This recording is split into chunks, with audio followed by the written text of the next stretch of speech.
On July 5th, 2015, I woke up in Vancouver beaming with excitement. I ran downstairs to look at my hair in the mirror to see if it had stayed blue overnight and realized that it had turned an even brighter shade of turquoise. My friends began to wake up, and we immediately began painting every inch of our faces and bodies with some sort of red, white, or blue. Hours later, we entered the electric stadium, surrounded by 50,000 other die-hard fans decked out in either USA or Japan colors. Women's soccer finally seemed relevant. It finally seemed important. With each goal that Carly Lloyd or another member of the team scored, the crowd became more and more energized. When the final whistle blew, determining the US women to be world champions, everyone felt a rush of emotion. I felt as if people actually cared about women's sports, and that women in the United States would finally have the opportunity to make a living off of their athletic talent like the men do. The hard work and determination of the 24 women on the national team led them to become heroes for me and so many other girls around the world. With so many people looking up to them, I assumed that these women were being well rewarded for their motivation and commitment. However, the actual situation is quite the opposite. When a men's team was eliminated from the World Cup in 2014 in the first round, very often not even winning a single game, they received $8 million from FIFA. The US women, rendering more views than any American soccer game in history for either gender when they won the World Cup, received a mere $2 million from FIFA.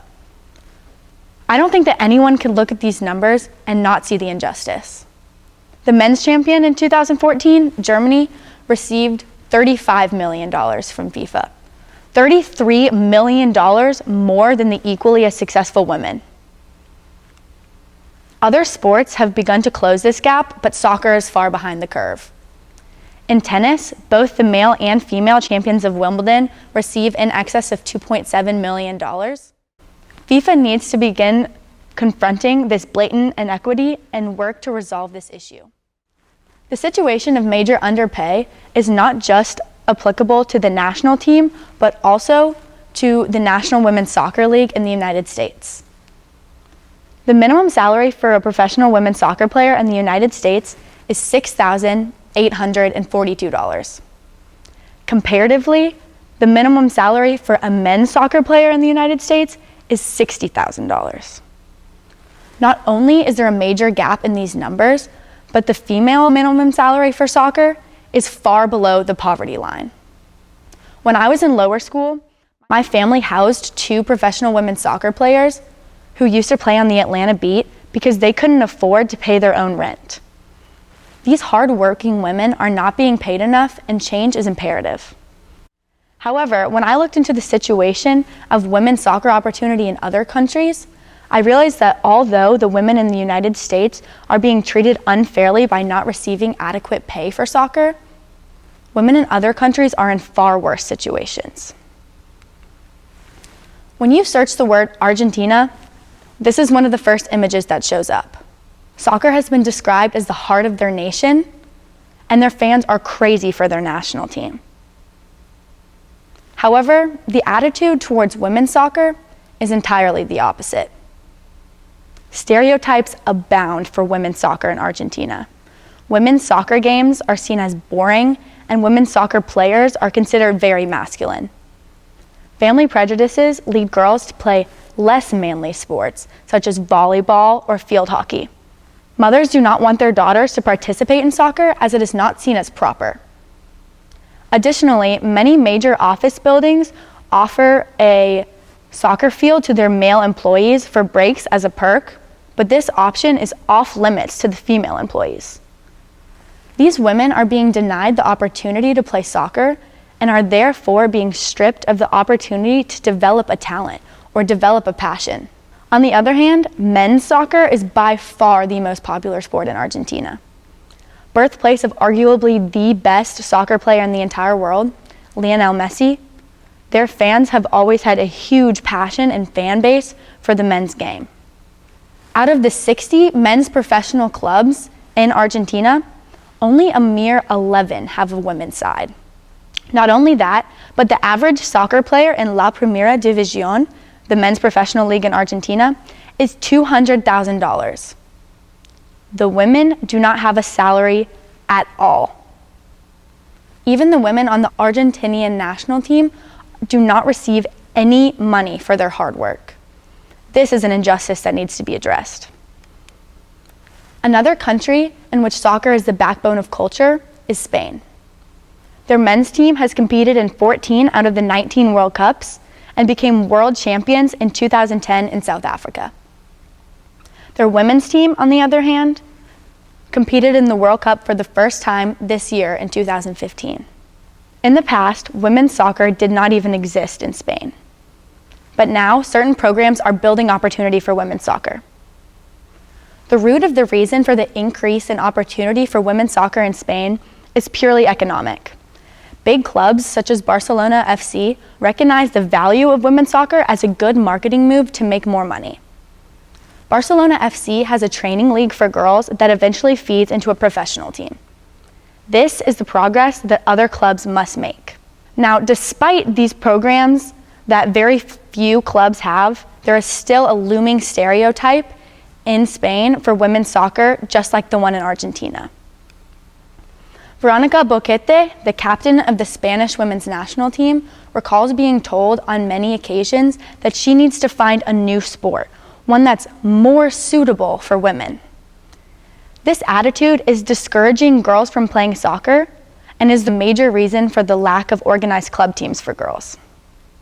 Studies have been conducted to determine the effects that physical activity and organized sports have on the female body and on the overall wellness of women.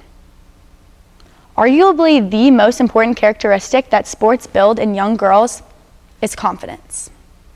In one particular study done by Bobby Gwynn in 1997, it was concluded that sports build confidence and self-esteem levels in girls by helping them develop a talent, which leads to a sense of pride and self-assurance. Women in Argentina and Spain who are interested in playing soccer are very often criticized and disrespected, which is demoralizing to their confidence. If these girls had the opportunity to build a confidence within themselves by playing a team sport like soccer, this demoralizing feeling would be minimized. Team sports like soccer also teach teamwork, goal setting, and the pursuit of excellence in performance. These three characteristics are extremely important when facing injustice because they teach women how to be determined to achieve success even when confronted by challenges. Young boys in Argentina and Spain look up to soccer players like Fernando Torres and Lionel Messi their entire lives. Girls, on the other hand, find their role models on the cover of popular culture magazines. Instead of looking up to motivated and talented athletes like the boys do, girls have images of fame, money, and oftentimes superficial beauty floating in their heads. If there was a stronger base in popularity for women's soccer, these female athletes would be the perfect role models for young girls around the world. They are hardworking and determined, and for those reasons, they became successful. Girls should see those qualities as a model for the path to achieving success rather than physical appearance. Luckily, in the United States, after the 2012 Olympic and 2015 World Cup victories by the U.S. women's national team, certain players have become role models for girls around the country and the world. Two of those standout players are Alex Morgan and Abby Wambach, and I'm sure that most parents are content knowing that their daughters are striving to be as motivated and committed as those two women, rather than attempting to emulate one of the Kardashians. So, I have just talked about lots of areas that require progress and require change. And you might be wondering, what can actually be done to solve these problems? Well, as many things do today, it all begins with money. The reason that men's salaries are so substantially higher in soccer than the women's is because they produce a higher revenue. There's more of an interest for men's soccer, so they sell more soccer balls, jerseys, and most importantly, tickets and TV rights. In order for women's salaries to increase, two things need to be developed. First is an interest in the women's game. In order to develop an interest in the women's game, new and compelling marketing programs need to be put into place for women's soccer, and the attitude towards the legitimacy of the women's game needs to change. In the United States, certain companies have made progress in this area, like Nike and Nationwide using Alex Morgan in their commercials. If major companies in Argentina and Spain used members of their women's national teams in their commercials, this could be the start to popularizing the game for women. The more popular that the women's game becomes, the easier it is to generate revenue, which is the second thing that needs to be developed. In order to produce more revenue for women's soccer, not only do more tickets need to be sold, but so does merchandise, such as jerseys and t-shirts for the women's teams. The United States has made progress in this department by the production of many U.S. women's national team jerseys, like the Alex Morgan jersey that I'm wearing today. However, in Argentina and Spain, there is not yet a steady way to produce revenue for their women's soccer programs due to the lack of interest in the women's game in general. So this brings us back to the 2 steps that will stimulate change in the positive direction for women's soccer. And those are, 1, develop interest in the game, and 2, produce higher revenue. I believe that these 2 steps are easily accomplishable. And then once the economics of women's soccer improve, the result will be more opportunity and greater reward for women's soccer players. To ensure that these hardworking, inspirational, and talented women are receiving the pay that they have worked so tirelessly to deserve, you can make a difference. I'll leave you with 2 simple instructions for if you care to make a change. Love the game, spread the word. Thank you.